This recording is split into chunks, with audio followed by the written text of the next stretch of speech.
Assalamualaikum warahmatullahi wabarakatuh. Alhamdulillahirabbil alamin. Wassalatu wassalamu ala asyrafil anbiya'i wal mursalin wa ala alihi wa sahbihi ajma'in. Alhamdulillah, kembali lagi kita bertemu di pertemuan selanjutnya dari pertemuan yang lalu ya. Di kelas 10 SMA Negeri 3 Pematang Siantar. Yang kali ini kita akan coba lanjutkan materi kita walaupun dalam keadaan daring, kondisi daring, yaitu pada pertemuan yang lalu kita bahas pengendalian diri, kita bahas husnuzon, kita bahas ukhuwah, apa itu pengendalian diri atau mujahadah nafs, apa itu husnuzon atau berprasangka baik, apa itu ukhuwah atau persaudaraan, beserta dengan dalil Qur'annya, beserta dengan dalil sunnah atau hadisnya. Dan pada pertemuan kali ini kita akan lanjutkan pembahasan kita tentang lebih dalam mengenai contoh pengendalian diri, husnuzon dan ukhuwah ya, hikmah manfaat melakukannya ya, manfaat menerapkannya. Insyaallah akan kita bahas di pertemuan kali ini. Oke, baik, langsung saja. Bismillahirrahmanirrahim. Kita lihat ini penerapan mujahadah nafs. Apa mujahadah nafs? Itu kontrol diri ya, pengendalian diri dalam kehidupan sehari-hari. Yang pertama, bersabar dengan tidak membalas terhadap ejekan atau cemoohan teman yang tidak suka terhadap kamu.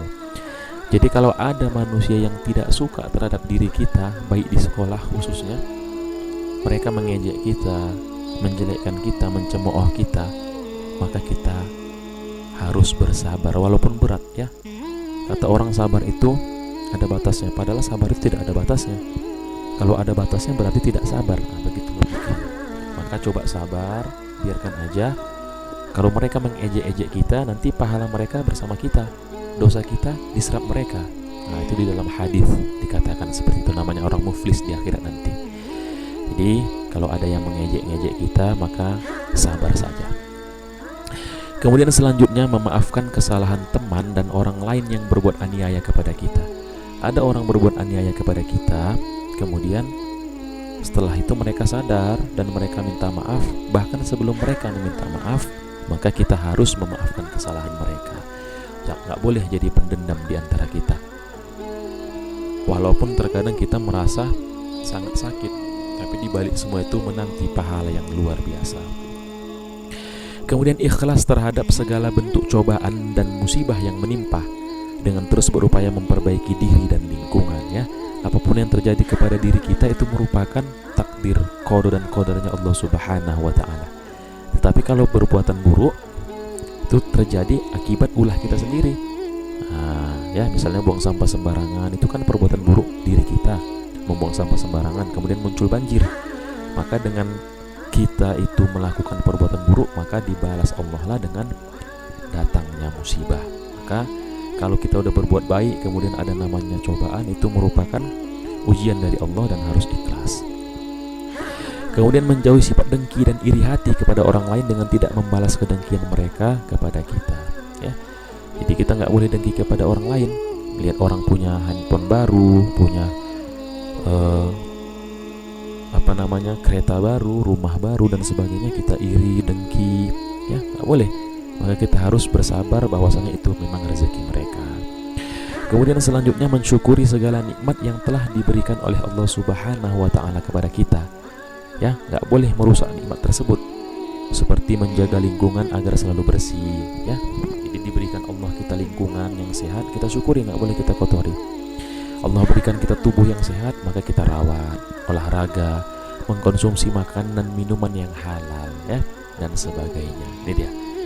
Dirawat apa yang diberikan oleh Allah kepada kita, jangan kita rusak. Makanya nggak boleh operasi plastik ya, nggak boleh merubah ciptaan Allah, harus kita syukuri segala nikmatnya. Inilah penerapan mujahadah nafs dalam kehidupan sehari-hari. Apa manfaatnya? Yang pertama, menambah ketentraman hati dan pikiran. Kenapa kita tentram, pikiran kita tenang? Karena kita serahkan semuanya kepada Allah. Kemudian mendapatkan hasil yang memuaskan. Kalau kita telah melakukan yang terbaik dalam kehidupan kita, maka hasilnya pun akan sesuai dengan apa yang kita inginkan. Kemudian memiliki kepercayaan diri yang tinggi. Kenapa kita percaya diri? Karena kita tahu bahwasanya semua dalam kehidupan ini telah diatur oleh Allah Subhanahu wa taala. Diri kita yang seperti ini, ada yang gemuk, ada yang kurus, ada yang tinggi, ada yang pendek, ada yang kaya, ada yang miskin, dan sebagainya. Itu merupakan nikmat Allah. Makanya kita selalu percaya diri, karena kita tahu Allah menciptakan masing-masing manusia sesuai dengan kadar dan ketentuannya.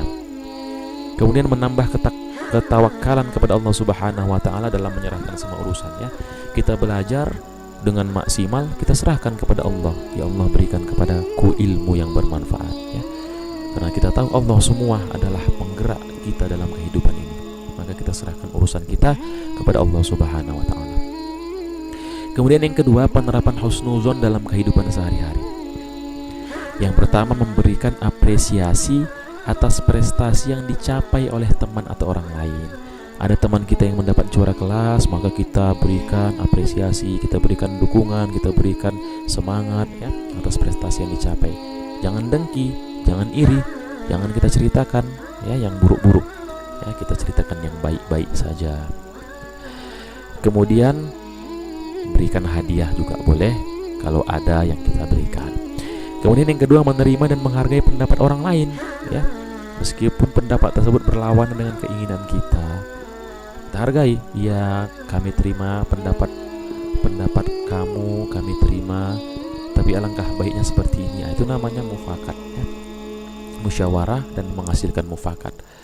Kemudian memberikan sumbangan sesuai kemampuan kepada peminta yang datang ke rumah kita. Ada orang yang minta sumbangan, kalau kita ada yang kita ingin berikan, maka kita berikan sesuai dengan kemampuan, ya. Jangan kita usir, nggak ada. Kalaupun memang nggak ada, maka kita katakan dengan kalimat yang baik-baik. Maaf ya Pak, Bu, saat ini belum ada rezeki lebih. Kemudian yang keempat, turut serta dalam kegiatan-kegiatan sosial, baik ketika di lingkungan rumah, sekolah ataupun masyarakat, ya.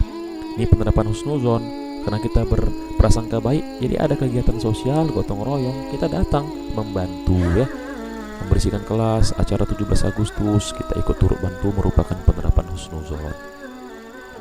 Kemudian mengerjakan tugas-tugas yang diberikan kepada kita dengan penuh tanggung jawab. Ada pekerjaan rumah dikerjakan. Kenapa? Karena kita berprasangka baik. Ini kalau dikerjakan pasti akan menambah nilai, menambah pengetahuan dan sebagainya. Inilah penerapan husnuzon dalam kehidupan sehari-hari. Apa manfaat dan hikmahnya? Yang pertama, kehidupan rohani yang tenang, tentram, tanpa dibayangi rasa takut, was-was dan khawatir, ya, karena kita berprasangka baik sama Allah. Kita ujian, serahkan hasilnya sama Allah. Kita melakukan pekerjaan, kita serahkan hasilnya sama Allah. Dan dengan penyerahan tawakal tersebut, maka akan muncul ketenangan, ketentraman dalam kehidupan rohani kita. Kemudian yang kedua, semua takdir dianggap selalu baik bagi dirinya. Ini tadi kita katakan, ya. Ada hal yang buruk terjadi itu karena kesalahan kita, ada hal yang baik itu datangnya dari Allah. Jadi yang buruk itu datangnya dari kita sendiri selaku manusia. Kemudian yang ketiga, menahan diri untuk memberikan reaksi, ya, maaf ya, untuk memberikan reaksi terhadap masalah yang timbul dan terjadi. Ya, ada masalah, tahan diri, jangan emosi. Kan dah kita bahas di pertemuan pertama, orang yang perkasa itu bukan orang yang menang kalau berkelahi, yang jago kalau main fight, ya kan, itu bahasanya. Ketika berantem berkelahi dia menggunakan otot, itu bukan orang yang perkasa. Orang yang perkasa itu, orang yang hebat itu adalah orang yang ketika ingin marah, ketika emosi, dia mampu mengendalikan dirinya. Kemudian yang keempat, rendah hati dan selalu evaluasi diri, sekaligus menyadari bahwa diri manusia banyak kesalahan. Jadi kalau kita tahu kita semua manusia banyak kesalahan dan hanya Allah yang maha benar, maka kita selalu berhusnuzon sama manusia, selalu berprasangka baik terutama sama Allah. Apa yang diberikan oleh Allah ini yang terbaik untuk kita. Kita inginnya di SMA A, masuknya di SMA B, itu merupakan pilihan Allah yang terbaik untuk kita. Kemudian apa beda antara husnuzon, ghibah, buhtan dan fitnah? Kita lihat, husnuzon ini berprasangka baik, ya, kepada semua keputusan terutama dari Allah Subhanahu wa taala. Ghibah menyebutkan hal-hal yang tidak disukai orang lain walaupun itu benar, baik berkaitan dengan kondisi badan, agama, dunia, jiwa, akhlak dan harta, ya. Ada orang-orang yang memiliki ini semua atau memiliki cacat, kita ceritakan, ya, walaupun benar, itu di sana begini. Memang benar dilakukan seperti itu, tapi nggak pantas kita untuk menceritakan. Itu namanya ghibah. Buhtan itu apa? Menyebarkan hoax, berita bohong, ya, rekayasa. Nah, ini negatif, ya, sifatnya negatif untuk menjatuhkan harga dirinya. Itu namanya buhtan. Kalau fitnah biasanya pecah karena dibakar kedengkian dan kebencian terhadap seseorang. Fitnah lahir sebagai akumulasi kumpulan dari ghibah dan buhtan. Ia merupakan kejahatan tertinggi yang diproduksi oleh lidah. Ini namanya fitnah. Jadi ghibah menceritai orang lain walaupun benar, buhtan menceritakan orang lain tapi nggak ada. Sementara fitnah ini ketika dia dendam sama orang, maka muncullah ghibah dan buhtan ini. Yang ada sama dia yang buruk-buruk diceritakan, yang tidak ada pun diceritakan, itu namanya fitnah, ya. Kemudian penerapan selanjutnya adalah ukhuwah, yaitu persaudaraan dalam kehidupan sehari-hari. Bagaimana penerapannya? Yuk kita lihat. Yang pertama, menjenguk, mendoakan, membantu teman atau orang lain yang sedang sakit atau terkena musibah. Ada teman kita yang sakit, kita jenguk, ya, kita doakan. Ada yang membutuhkan pertolongan, kita tolong. Ini namanya persaudaraan. Ada rasa solidaritas kita terhadap sesama manusia. Kemudian selanjutnya, mendamaikan teman atau saudara yang berselisih agar mereka sadar dan kembali bersatu. Jadi kalau ada orang yang berselisih paham, yang ingin berantem, berkelahi, yang ribut, maka kita mendamaikannya. Jangan malah kita panas-panasi, kita laga-laga, ya. Maka ini merupakan contoh penerapan ukhuwah. Kemudian selanjutnya, bergaul dengan orang lain dengan tidak memandang suku, bahasa, budaya, dan agama yang dianutnya. Ya, kita nggak ada larangan berteman sama orang yang non-muslim, ya, orang yang berbeda suku, orang Jawa, Batak, dan sebagainya. Bahkan mereka yang ada yang berkulit hitam, berkulit putih, maka nggak ada larangan kita di dalam agama Islam untuk berteman kepada yang sesama. Enggak, berteman kepada siapa saja selagi itu baik, ya, kita mengarahkan yang baik, mereka juga berbuat baik, ya, maka kita berteman dengan mereka. Kemudian selanjutnya, menghindari segala bentuk permusuhan, ya, terutama tawuran. Anak sekolah sering nih tawuran ataupun kegiatan yang dapat merugikan orang lain. Inilah penerapan ukhuwah dalam kehidupan sehari-hari. Tadi menghargai perbedaan suku, bangsa, dan agama, sama seperti nomor 3. Jadi ada orang yang Nasrani beribadah ke gereja, ya, orang yang Buddha, Hindu beribadah ke kuil mereka, itu maka kita hargai. Begitu juga dengan yang Islam, ya, ada yang sholat, maka mereka juga harus menghargai kita, saling menghargai. Inilah penerapan ukhuwah dalam kehidupan sehari-hari. Kemudian macam-macam ukhuwah itu apa saja? Ada 4. Yang pertama, namanya ukhuwah ubudiyah, persaudaraan karena sesama makhluk yang tunduk kepada Allah Subhanahu wa Ta'ala. Sesama orang-orang muslim mukmin yang beriman, itu namanya ukhuwah ubudiyah. Maka kita harus berteman kepada mereka.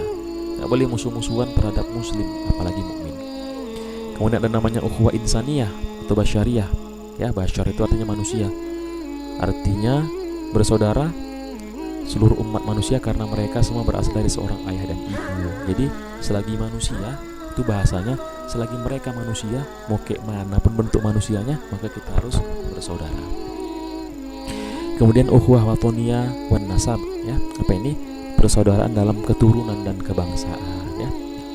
Sebagai keturunan kebangsaan negara Republik Indonesia, semuanya suku bangsa kita, apalagi di luar negara sana, maka kita juga harus saling bersaudara. Yang terakhir, ukhuwah fiddin al-Islam, persaudaraan antar sesama muslim, ya. Ini macam-macam ukhuwah yang dijelaskan dalam kitab suci Al-Quran. Kemudian yang terakhir, manfaat dan hikmah ukhuwah. Apa manfaatnya? Ukhuwah menciptakan wihdah, persatuan. Orang yang bersaudara pasti banyak kawannya, maka akan bersatu di mana-mana kita membutuhkan pertolongan orang lain karena makhluk sosial. Kemudian ukhuwah menciptakan kuat, kekuatan, ya. Kalau kita banyak saudara, maka kita kemana-mana akan kuat.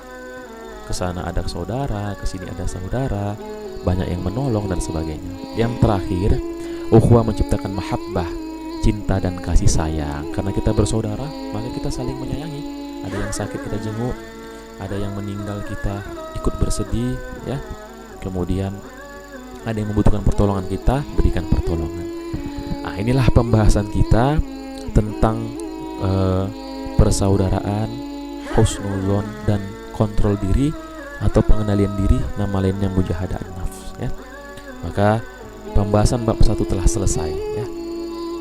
Bertemu kembali kita di pembahasan selanjutnya di bab 2 ya. Di bab 2 buku yang putih ya.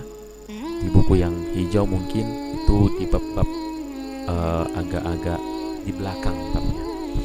Oke, baik, pembahasan telah selesai. Mudah-mudahan bermanfaat. Apabila ada yang kurang jelas boleh ditanyakan, boleh dicari melalui media-media buku yang lain atau dilihat di buku pelajarannya. Mudah-mudahan dapat kita pahami, dapat kita terapkan bagaimana penerapan ukhuwah, bagaimana penerapan mujahadaan nafs, bagaimana penerapan husnuzon kita terapkan dalam kehidupan kita sehari-hari. Mudah-mudahan kita semua termasuk umat-umat yang terbaik di masa kita dan bahkan di masa-masa yang akan datang. Untuk mengambil berkah, mudah-mudahan Allah Subhanahu wa ta'ala turunkan berkah. Maka sebelum kita akhiri, kita tutup dengan ucapan hamdalah. Alhamdulillahirabbil alamin. Assalamualaikum warahmatullahi wabarakatuh.